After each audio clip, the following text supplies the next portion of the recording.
وفات ہو گئی. اللہ کریم آپ کا جذبہ عشق رسول سلامت رکھے. مختصر وقت ہے تو چند باتیں نصیحت کے طور پر عرض کرتا ہوں. یہ دور چیلنجز بھرا دور ہے، اور جتنا آج کے زمانے میں آپ دیکھ رہے ہیں اس سے بڑے بڑے فتنے اگلے دور میں آنے والے ہیں. اگر اللہ نے آپ کو 4-5 سال کی اور زندگی عطا کی تو آج کے زمانے کے فتنے آپ کو 5 سال کے بعد بہت ہلکے لگیں گے، اس زمانے کے اور ہی بہت بڑے ہیں. یہ حدیث پاک کا مفہوم ہے. میرے آقا صلی اللہ علیہ وسلم ارشاد فرماتے ہیں ایک فتنے سے گزر کر کے تم نکلو گے، پھر ایک نیا فتنہ قائم ہوگا اور تم یہ کہنے لگو گے کہ پہلے والا تو اس سے بہت چھوٹا تھا، اور پھر اس فتنے سے گزر کر کے آگے بڑھو گے، پھر تم کہو گے اس سے پہلے والا تو اور کم تھا. یعنی یہ فتنوں کا دور بڑھتا چلا جائے گا. اور حضور اکرم صلی اللہ علیہ وسلم کی حدیث پاک کا مفہوم یہ بھی ہے. قیامت کے قریب حضور فرماتے ہیں میں دیکھ رہا ہوں ایک امت پر فتنے ایسے نکلیں گے جیسے بارش کے قطرے. بارش کے قطروں کی طرح سے ہر گھر سے فتنوں کا ظہور ہوگا. اسی دور میں آپ اور ہم زندگی گزار رہے ہیں. ہمارے لیے اتنے مسائل ہیں کہ رہ رہ کر کے ایک مسئلے پر گفتگو کرنے کے لیے ہمیں زندگی چاہیے. ہمارے اتنے مسائل ہیں. سارے مسائل کا حل کیا ہے، کیسے ان مسائل کو حل کیا جائے. آج دیکھ نہیں رہے کہ پورا ہندوستان پریشان ہے کہ ہماری بچیاں غیر مسلموں کے ساتھ بھاگ رہی ہیں. مسلمان لڑکیاں مندروں میں جا کر کے شادیاں رچا رہی. یہ ارتداد کا فتنہ یہ کوئی بہت چھوٹا فتنہ نہیں ہے، بہت بڑا فتنہ ہے. ایک لڑکی کا ایک عورت کا گمراہ ہونا، مرتد ہونا گویا کہ پوری نسل کا ختم ہو جانا. پوری نسل ختم ہو گئی.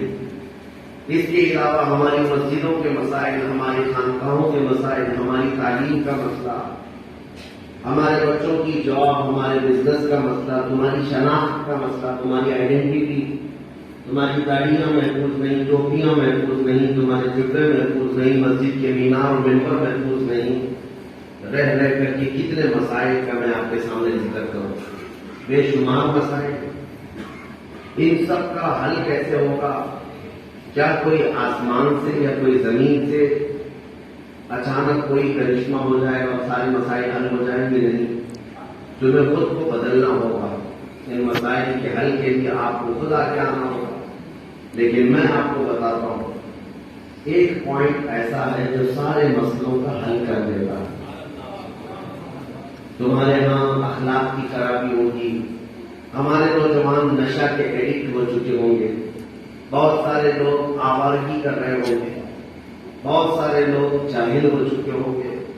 بڑے بڑے گناہوں میں مبتلا کچھ لوگ شراب کے اڈوں پر، تاش کے پتوں پر اپنی زندگیاں گزار رہے ہوں گے. سب بکھرا ہوا ماحول ہے. ان سارے ماحول کو، ان تمام احوال کو تبدیل کرنے کا ایک پوائنٹ ہے، ایک ہی چیز ہے کہ آپ کو کب تک ہم نصیحت کرتے رہے کہ تم نشہ چھوڑ دو، تم گانے سننا چھوڑ دو، تم عورتوں کے چکر میں پڑنا چھوڑ دو، فلاں فلاں. ہر ایک کو پکڑ پکڑ کر کن کن مسائل کا علاج ہم پیش کریں گے. اسی لیے ہم نے سوچا سارے مسائل کا حل کسی ایک جڑ میں تو ہوگا. کوئی ایک جڑ ہوگی. وہی جڑ کا نام ہے جس کو اقبال نے کہا ہے کہ محمد سے وفا تو نے، کہ محمد سے وفا تو نے تو ہم دیتے ہیں یہ جہاں چیز ہے کیا لوح و قلم. سارے مسائل کا حل ایک ہی جملے میں انہوں نے کہا کہ محمد سے وفا تو.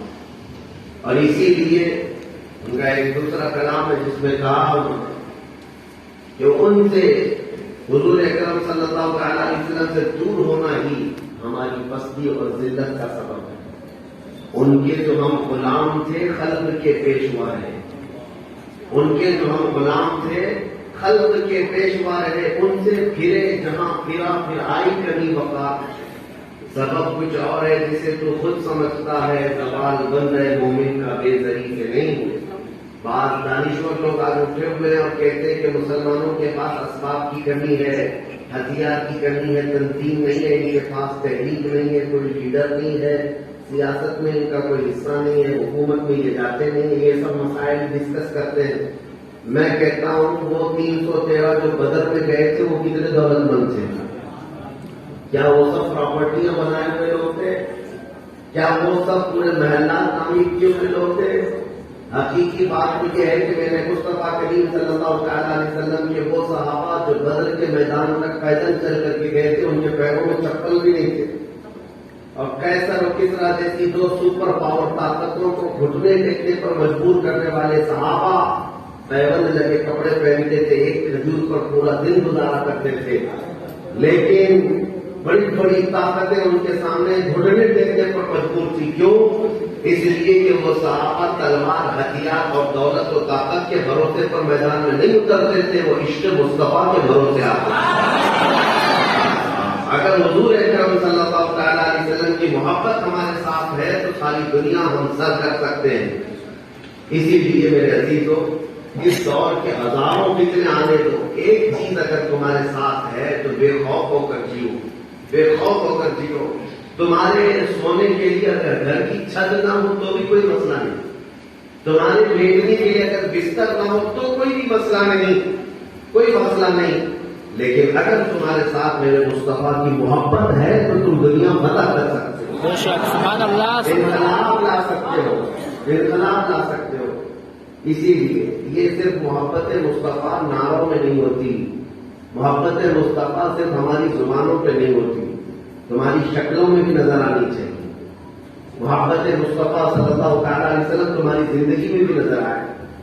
ظاہر سی بات ہے، اگر ابھی میں نعرہ لگاؤں کہ حضور کے نام پر، حضور کے قدموں پر جان کون دے گا، ہر کوئی اپنا ہاتھ اٹھائے گا، ہر کوئی لبیک کہے گا، کیا آپ میں سے ہر کوئی تیار ہے کہ حضور کے نام پر ہم اپنی گردن نچھاور کریں؟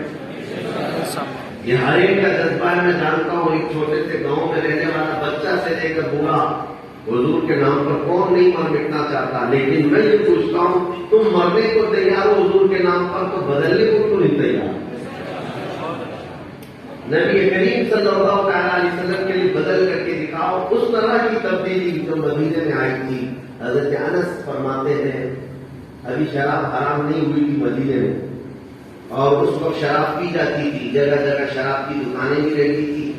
حضرت انس فرماتے ہیں کہ میں چھوٹی عمر کا تھا اور شراب کے پیارے لوگوں کو دیا کرتا تھا، پلایا کرتا تھا، دکان تھی قہوہ خانے کی، تو ایک شام وہ شراب سپلائی کر رہے تھے مٹی کے ہانڈیوں میں اور پیالوں میں۔ اسی وقت مدینے کی گلیوں میں آواز آئی، قال رسول اللہ صلی اللہ علیہ وسلم حرمت الخمر، اے مسلمان، اللہ کے رسول صلی اللہ علیہ وسلم نے فرمایا آج سے شراب حرام ہو گئی۔ اتنا سنا تھا، حضرت انس فرماتے ہیں جتنے وہاں پر بیٹھے تھے مومنین شراب ابھی حرام نہیں کی تھی تو پیتے تھے، لیکن جیسی ان کے کانوں میں آواز پڑی کہ اللہ کے نبی نے حرام فرما دیا، ان کے ہاتھوں سے پیالے چھوٹ گئے، کوئی ہونٹوں تک لگایا تو وہیں سے پٹک دیا۔ حضرت انس کہتے ہیں میرے ہاتھ میں جو مٹکا تھا میں نے توڑ دیا، اور یہ صرف ایک قہوہ خانے کا نہیں، وہ کہتے ہیں جب ہم باہر نکل کر کے آئے تو دیکھا مدینے کی پوری نالیاں گٹر سب شراب سے بہ رہے تھے، سارے لوگوں نے اپنے گھروں میں موجود ساری 50 سال پرانی شراب کے مٹکوں کو توڑ ڈالا تھا اور باہر کیا تھا۔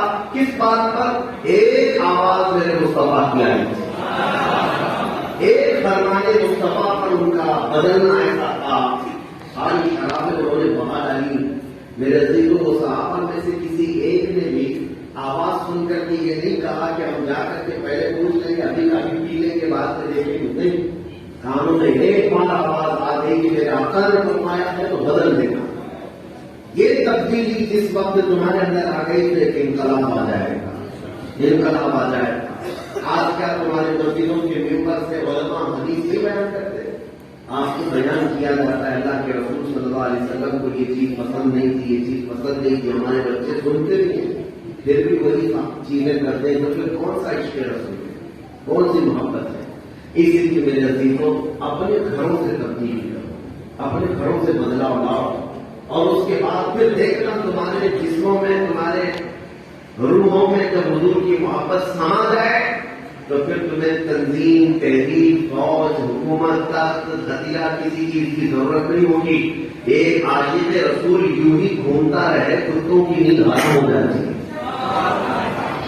ہم نے دیکھا ہے یہ جتنے بھونک رہے ہیں گستاخیاں کر رہے ہیں ان کے لیے بڑے کچھ تنظیموں کی ضرورت نہیں. کسی عاشق رسول کا یوں ہی گلیوں میں گھومنا بھی کافی ہو جاتا ہے. آپ اپنی زندگی کو بدل کر کے دیکھو کیونکہ اللہ کا وعدہ ہے کان حقا علینا نصر المؤمنین. اللہ نے فرمایا ہم نے اپنے اوپر لازم کر لیا ہے کہ مدد کریں گے تو مومنوں کی کریں. اور مومن کون ہوتا ہے؟ کون ہے مومن؟ لا یؤمن احدکم حتی اکون احب الیہ من والدہ وولدہ والناس اجمعین. میرے آقا نے فرمایا تم میں سے اس وقت تک کوئی مکمل مومن نہیں ہو سکتا جب تک کہ تمام لوگوں سے زیادہ وہ مجھ سے محبت نہ کرے. حضور سے کمال کی محبت کرنا یہ ایمان ہے. اور جب ایمان ہوگا تو اللہ کی مدد بھی آئے گی. اللہ کی مدد بھی آئے گی. ایک دور تھا جب 313 سے دنیا تھرتھراتی تھی، کانپتی تھی. آج تم کروڑوں کی تعداد میں ہو لیکن ہر کوئی تمہیں دانت دکھا رہا ہے، ہر کوئی تمہیں چیڑ پاڑ کرنے کی بات کرتا ہے. پورے معاملات کیوں بدل گئے؟ اس کو میں ایک مثال کے ذریعے سے بتا دوں. وقت کم ہے، آخری میری بات. ایک شاعر نے بہت اچھے انداز میں کہا دیوار کیا گری میرے خستہ مکان کی، لوگوں نے آنے جانے کا راستہ بنا دیا. جب کسی کا گھر گر جاتا ہے تو لوگ اس کو راستہ بنا لیتے ہیں، ادھر سے ادھر آنے جانے کا راستہ بنا لیتے ہیں. لیکن اگر گھر مضبوط ہے تو کون گھستا ہے گھر کے اندر؟ اسی طرح حالات ہمارے یہی ہے کہ تمہارے اندر انتشار، اختلاف اور جتنے پھوٹ پڑ گئے جس کی وجہ سے کفار و مشرکین اور دشمنوں نے تم پر ناچنے کا راستہ بنایا. اب ہر آئے دن وہ مشق بناتے ہیں مسلمان. مسجدوں کے ساتھ کھلواڑ کرنا، اسلامی قانون کے ساتھ مذاق کرنا یہ کھیل بن گیا. اس کی وجہ ہمارا گھر ٹوٹنا. اسی لیے یہ اس بات پر عمل کرو قوت عشق سے ہر قصد کو بالا کر دو، دہر میں نام محمد سے اجالا کر دو. دہر میں نام محمد سے اجالا کر دو. اور اعلیٰ حضرت کی سنو. بریلی کے امام کیا کہتے ہیں؟ آج لے ان کی پناہ، آج مدد مانگ ان سے، کل نہ مانیں گے قیامت میں اگر مان گیا. اللہ کریم آپ سب کو حضور کے جلووں میں زندگی عطا فرمائے اور حضور کے قدموں میں موت عطا فرمائے. مولا کریم